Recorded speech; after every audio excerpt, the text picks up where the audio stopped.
Et quand la tristesse arrive, je sais tu es là, toujours près de moi.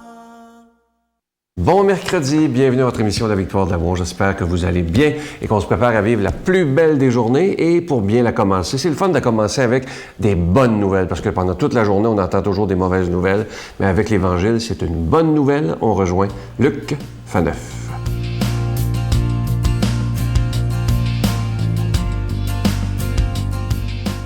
Bonjour, merci d'être là pour marcher avec le pape François sur les routes de l'Évangile de la joie. Dans un gazouillis, dans un tweet du 16 mai dernier, le pape écrivait une réflexion très profonde, très belle sur notre Église, oui, l'Église catholique, qui, selon lui, doit changer. Je vous explique pourquoi. Alors voici le gazouillis. Mieux vaut une Église blessée, mais présente sur le chemin, qu'une Église malade parce que fermée sur elle-même. Je répète, mieux vaut une Église blessée mais présente sur le chemin, sur les routes du monde, qu'une Église malade parce que refermée sur elle-même. Donc on le sait bien, depuis son élection, le pape a incarné, a vraiment vécu, a donné l'exemple de cette Église qu'il veut voir changer et du modèle de pape, du modèle de chrétien qu'il désire voir apparaître comme ça dans le monde. Donc, l'Église doit changer, c'est le pape qui le dit. Les papes l'ont toujours dit. Attention, c'est pas que l'Église doit mettre de côté toute sa vieille sagesse, n'est-ce pas? Sagesse morale, et mettre de côté toutes ses croyances, les dogmes et tout ça. C'est pas de ça du tout dont on parle. C'est cette transformation de sa perception d'elle-même, de son rapport avec le monde, de ses relations avec le monde. C'est jusqu'au Concile Vatican II, jusqu'en 1962-65, l'Église était, l'Église la pure dans un monde sale et corrompu, l'Église qui a la vérité, n'est-ce pas? Oui, on ne prétend pas qu'on l'a plus, la vérité, mais tout le monde doit aller vers l'Église et l'Église est bonne et vous êtes plus ou moins bon. Non, voilà. Là, depuis le Concile, on dit attention, avec le pape Jean XXIII, ça avait commencé, je parle à Jean-Paul I aussi, le pape Paul VI, l'Église doit aller à la rencontre des gens. L'Église doit accepter doit plus se voir comme étant, un château fort qui se protège du mal extérieur. Non, l'Église, elle est porteuse d'un message, n'est-ce pas? Puis elle doit aller à la rencontre des gens. C'est plus cette dynamique de « nous, dans l'Église, on est bon, on est pur, et vous, les impurs, convertissez-vous, puis quand vous serez bons, vous viendrez avec nous. » Non, c'est pas ça. On est tous frères et sœurs d'humanité en Jésus. On est tous des pécheurs. L'Église, dans sa dimension humaine, est pécheresse, elle aussi. Et nous avons tous, à nous mettre à l'écoute, à marcher derrière Jésus, à le regarder, à le choisir comme modèle. Donc oui, mieux vaut une Église blessée parce que sur le chemin que malade parce que trop refermée sur le monde. Allons à la rencontre des gens. Notre Père qui es aux cieux, que ton nom soit sanctifié, que ton règne vienne, que ta volonté soit faite sur la terre comme au ciel. Donne-nous aujourd'hui notre pain de ce jour. Pardonne-nous nos offenses comme nous pardonnons à ceux qui nous ont offensés. Ne nous laisse pas entrer en tentation, mais délivre-nous du mal, car c'est à toi qu'appartient le règne, la puissance et la gloire pour les siècles des siècles. Amen. Venez découvrir les trésors des Antilles à bord du célèbre MSC Divina. Venez vivre avec nous de beaux moments de réflexion spirituelle dans une harmonie d'amour et de paix. Pour une 21e année consécutive et pour une dernière fois à l'extérieur du pays, la Victoire de l'amour en collaboration avec Voyage Intermission vous invite à son ressourcement annuel en compagnie de Sœur Angèle, Sylvain Charon et l'abbé Robert Lemire du 11 au 21 janvier 2016.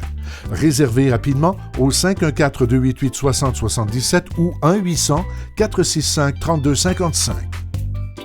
Je suis tellement heureux de vous parler de ce beau cadeau du mois. Vous savez qu'il y a 2 mois, en juin dernier, on était avec un groupe en Terre Sainte, entre autres à Nazareth, Jérusalem, Jéricho, etc. Et à un moment donné, lorsqu'on parle de Terre Sainte, on parle du Mont des Oliviers, le Jardin des Oliviers. Et je me disais, comme ce serait extraordinaire de pouvoir offrir aux gens un chapelet en bois d'olivier. Alors, c'est chose faite. Il est fait à la main. C'est pas une industrie qui fait ça. C'est vraiment un à un. Et vous savez que le bois d'olivier, ça représente, j'ai cherché ça, je l'ai trouvé, la signification au niveau niveau chrétien, ça représente le sacrifice et l'amour, parce que c'est sur une croix en bois d'olivier que Jésus a donné sa vie pour nous. Alors, je vous rappelle que c'est avec un don de 25 $, et si vous en voulez 2, parce que ça se donne bien en cadeau, c'est avec un don de 40 $. Je vous rappelle qu'il est déjà béni. Je vous remercie de tout cœur de votre grande générosité. Je vous donne l'adresse, la Victoire de l'amour, casier postal 120, succursale Boucherville à Boucherville, le J4B 5E6, je vous la redonne, la Victoire de l'amour, casier postal 120, succursale Boucherville à Boucherville, le J4B 5E6. Également par téléphone, par carte de crédit, du lundi au jeudi pour la période estivale, de 8h à 5h le soir, dans le 514-523-4433, 523-4433 ou sans frais, le 1-888-811-9291, 1-888-811-9291 et aussi sur notre site Internet, le www.lavictoiredelamour.org. Et je vous rappelle, parce qu'il y a beaucoup de gens qui nous demandent ça, si le CD du Doc Lapointe est toujours disponible. Oui, toujours disponible pour toute l'année. C'est un CD qui est vraiment magnifique. Alors, soit le CD du Doc ou le chapelet. Merci.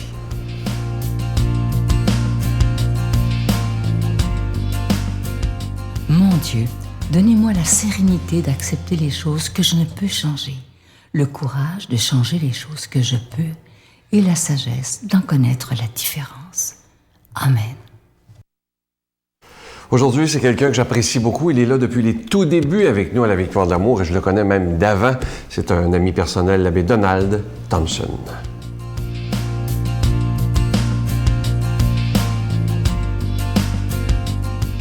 Bon matin de Dieu, déjà la mi-août.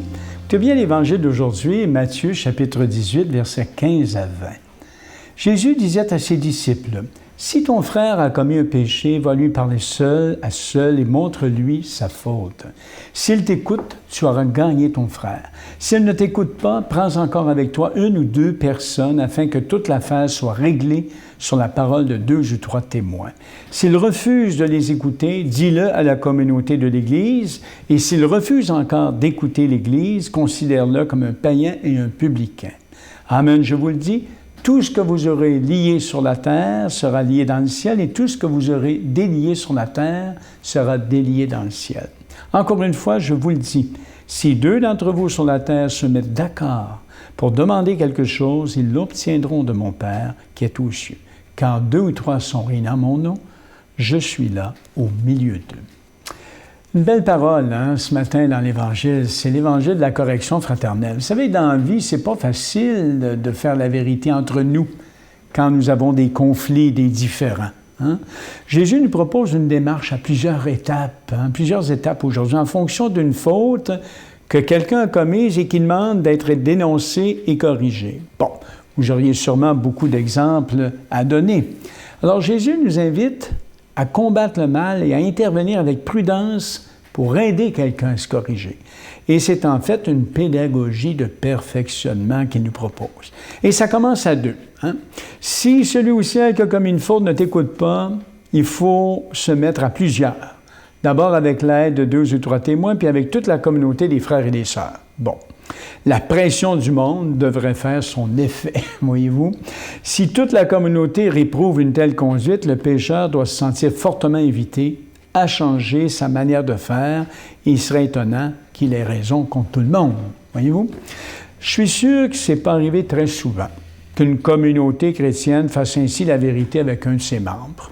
En tout cas, dans mon expérience, pour l'inviter à se convertir. Je n'ai pas vu cela, ni dans des groupes particuliers, que ce soit chez les cursilistes, Mouvement de la Flambée, ni dans des groupes de prière, pas même dans des communautés religieuses, entre vous et moi. Bon. De fait, cette pédagogie de perfectionnement est tellement exigeante, elle suppose que je n'ai pas trop de péché à me reprocher, car si je reprends mon frère ou ma sœur, entre vous et moi, je vais être irréprochable. Sinon, ma démarche tombe à plat. Bon. C'est la même chose pour les autres et pour toute la communauté. La démarche est exigeante, mais elle est importante. On devrait y réfléchir. Comment, ensemble, faire la vérité sur nos forces et nos faiblesses? Comment nous entraîner à être meilleurs? Voyez-vous, c'est ça la correction fraternelle. Comment entretenir dans nos communautés chrétiennes, entre autres, un idéal de sainteté et de lutte contre toute forme de mal, parce que c'est notre objectif, On sait qui on suit, le maître du mal. Je pense que la suite du texte biblique nous éclaire ce matin. Jésus nous suggère de vivre nos liens communautaires dans la prière. La correction fraternelle, comme on nomme si bien ce texte, c'est pas seulement une technique d'animation de groupe. Elle est le fruit d'une charité très profonde. Et Jésus recommande de nous mettre d'accord dans la prière pour demander au Père ce dont nous avons besoin. Puis il nous dit même que sa présence nous est assurée si nous nous rassemblons en son nom pour prier. Voyez? Alors la lutte contre le mal là, qui est en nous et dans nos communautés ne se mène pas sans l'aide de Dieu. Moi, j'ai cette conviction-là profonde. D'ailleurs, rien ne peut réussir sans son aide. Je pense qu'on peut dire ça dans notre vie spirituelle. Vous le savez bien. Je pense à Monique, la mère de Saint-Augustin. Ça m'a toujours frappé, qui a pleuré et prié durant des années pour la conversion de son fils. Elle a été exaucée, hein? Regardez, Saint-Augustin, c'est un des grands saints de notre histoire d'Église, hein? Un des grands témoins. Saint-Augustin avait dit un jour, hein, « Je deviens ce que je suis ». Alors Jésus nous en avertit, « Sans moi, vous ne pouvez rien faire ». Il nous répète, « Demandez, vous recevrez ». Et notre prière, comme il le suggère dans le Notre Père, est toujours faite en communion avec des frères et des sœurs. Elle n'est pas pour moi tout seul, mais pour que l'amour se développe entre nous. Nous pouvons également comprendre ce matin ce texte de la correction fraternelle comme une invitation à nous préoccuper de la santé spirituelle de nos proches, de leur vie intérieure, de la qualité de leur idéal. Si vous savez, depuis quelques années, on se plaint beaucoup que notre progrès, nos manières de vivre, manquent de souffle et que les êtres humains sont en panne d'âme. On dit le mal de l'âme. Le thème de la correction fraternelle nous fait comprendre notre responsabilité dans l'amélioration de la qualité de vie spirituelle de notre entourage. Voyez-vous, si tu te soucies de la sainteté de ton frère ou de ta sœur, si tu ne crains pas de l'aborder pour lui faire du bien par ta parole ou ton exemple, c'est important ça, hein? Pour être sûr de réussir à l'influencer positivement, fais-toi aider des fois de 2 ou 3 amis et mets-y le poids de tout le groupe, à la limite de la prière du groupe, de l'accueil, de la bonté. Il faut déraciner le mal et enraciner le bien. Alors, je vous invite ce matin à porter dans vos cœurs les frères et les sœurs qui trébuchent sur le chemin de la bonté. Que par nos paroles, notre présence, nos exemples, nous les aidions à cultiver l'idéal le plus beau, le plus haut ressemblé en tout au Christ Jésus, le Saint de Dieu. Qu'il vous bénisse. Le Père, le Fils et le Saint-Esprit. Amen. Bonne journée. Je vous salue Marie, pleine de grâce. Le Seigneur est avec vous. Vous êtes bénie entre toutes les femmes, et Jésus, le fruit de vos entrailles, est béni. Sainte Marie, Mère de Dieu, priez pour nous pauvres pécheurs, maintenant et à l'heure de notre mort. Amen.